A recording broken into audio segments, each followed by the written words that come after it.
very surprising because it was not as popular in 2011 as it became in 2011 as it became in subsequent campaigns. It gained more and more popularity as it grew older, it would appear. And so, unfortunately, early last year, he became unwell.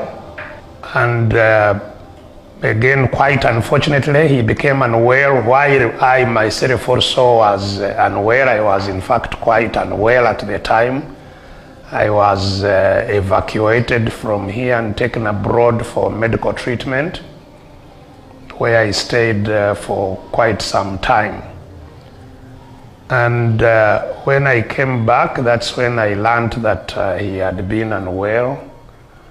And unfortunately, but not unexpectedly, some people had started to use him for political scores, that I hadn't been available to support him when he was a major factor in our campaigns. I have ignored him, and I found an ongoing campaign, to which, of course, in his very vulnerable situation,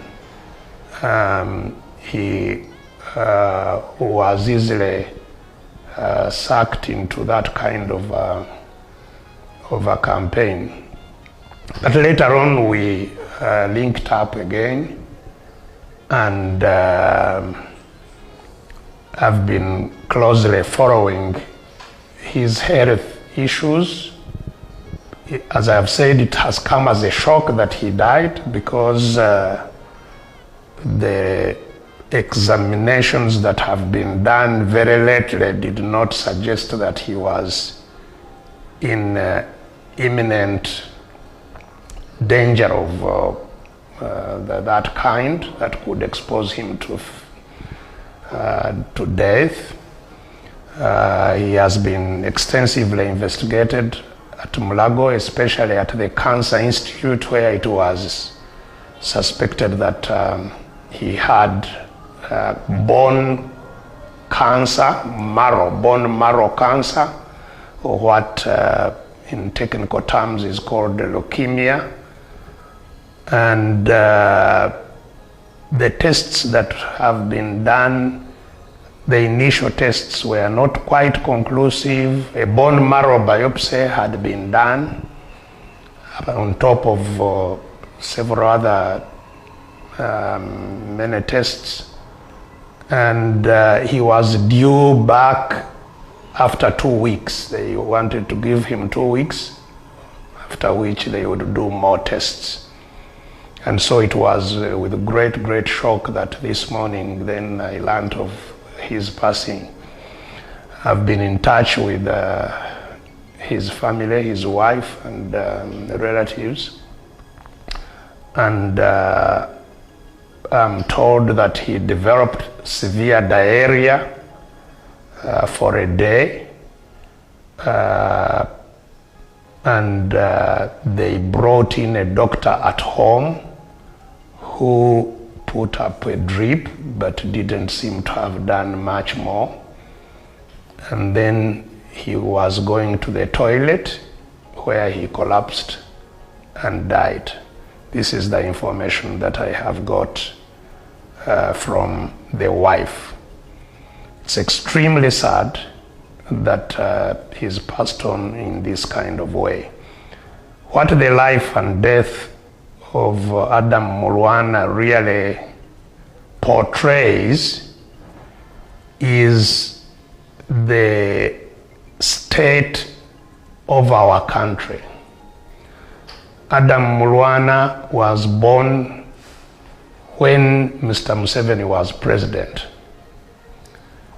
So he has lived entirely under the rule of the NRM junta and of Mr. Museveni. He did not get education. because his parents couldn't afford him education, so he didn't go far in getting formal education. He hardly wrote or read,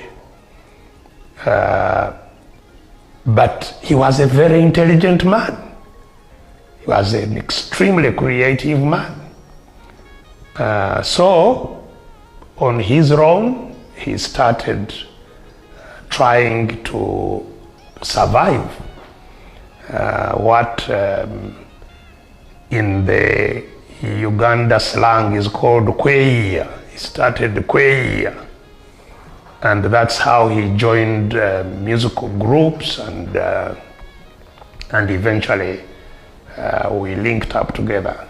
So the first tragedy that is portrayed by the Mulwana life is the absence of formation of our children through education, that such an intelligent person could not access education.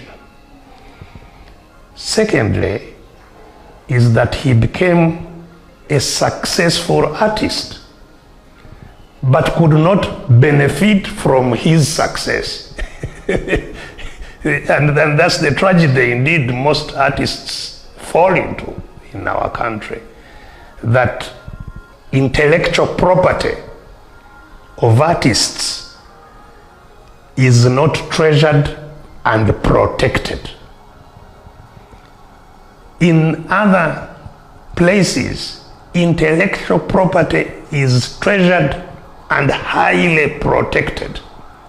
So even a song like Toka Kwa Barabara would have continued earning the family of Mulwana.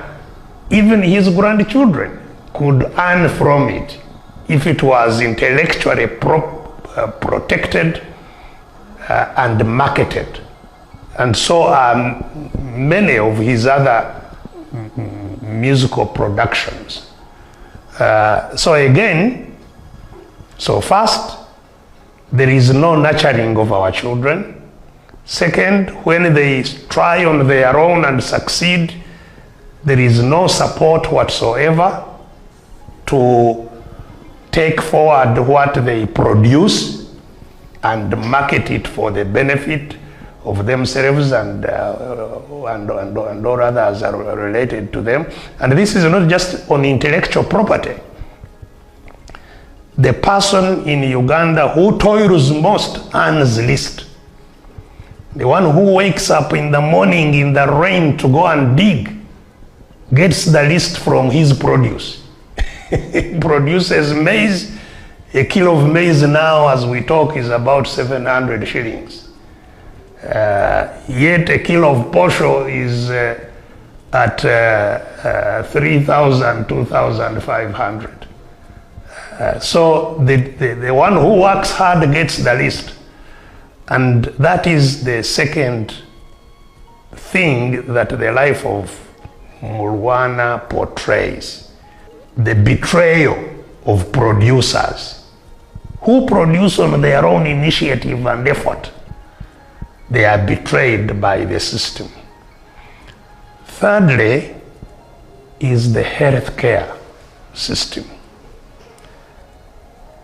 That we live in a country that does not have any form of health care as a system.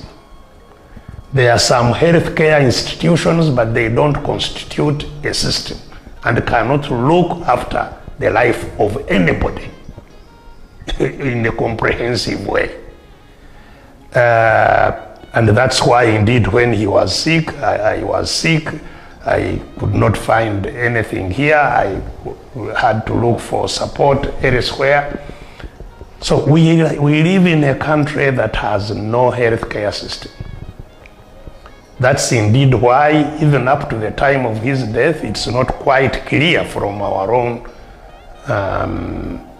healthcare providers what the exact nature of his ailment was. Because health care is supposed to be a public good. And I hope that maybe this can provide us another national opportunity to discuss the nature of our public goods. The regime of the junta built a huge campaign and a system of privatizing what it should have been responsible for. And now you find people have become used to demanding services from individuals, which services are the sole preserve of the state. And that was the confusion even in the earlier ailment of Adam. Because people are saying, why isn't Besigye here to take him to hospital? Now, even if I was not sick myself, why would Besigye be the one responsible for people who are sick? Even if they were my family members, why should it be me? Because health care must be a public good. Somebody even very recently challenged me, said, Honorable Segirinya built a hospital. Segirinya has a hospital. You, who is a doctor, who is an older person, who is maybe a more widely known person, you don't even have a clinic. Segirinya has a hospital. Yes, but it's not Segirinya's role to take care of health, to manage health care. And he can't. Even if he tried, he can't. Because health care is not just a clinic. Health care is a system. Health care is not even a hospital. Health care is a system that cares for the life of a person in all respects. In fact, health care, the primary role of health care should be to make sure people don't get sick. The role of health care is not to treat people, it is to make sure they are not sick. And to continue monitoring them to make sure they are not sick. And that if they are sick, the sickness is, found out immediately and nipped in the bud. That's the essence of health care. If you wait till you are suffering to go to look for help, you are late. That's what we don't have. And that's what the third aspect of what the life of Adam portrays, the absence of health care in our country. And alongside it, the attempt by the state to privatize health care, so that people, just like it has privatized education, that ordinary people will provide education for our citizens. They have privatized health also. They are privatizing everything, even roads. Already there are some roads where if you have to drive there, you have to pay because they are owned by some people.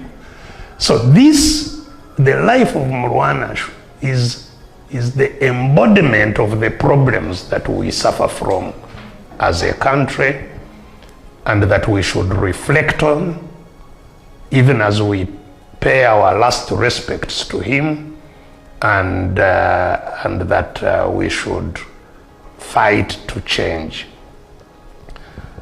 Lastly, let me use this opportunity to convey my heartfelt sympathy to the family of Adam Mulwana, the relatives, his mom, who has not been here, who is traveling to join the family, and all friends of Adam Mulwana. Kitalo nnyo, kitalo ddala. Inna lillahi wa inna lillahi rajiun. May the Lord rest his soul in eternal peace.